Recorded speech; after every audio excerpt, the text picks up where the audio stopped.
Welcome back to the video. The very first thing you want to do is to go ahead and open up settings on your phone. The next thing you need to do is to scroll down.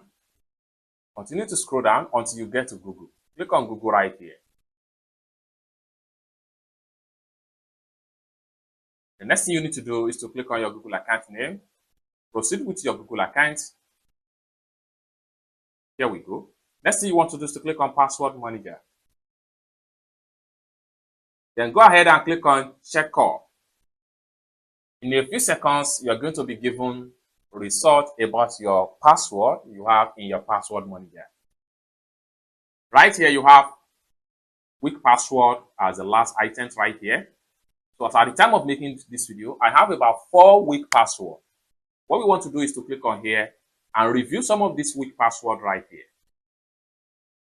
Once you review any of the password right here, and for you to review the password, what you need to do is to simply, so what we need to do right here is to make sure we review these passwords right here.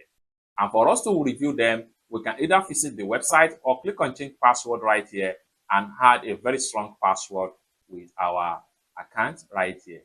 With that, we'll be able to fix weak password in our Google Password Manager in order to strengthen and improve our account security on Google.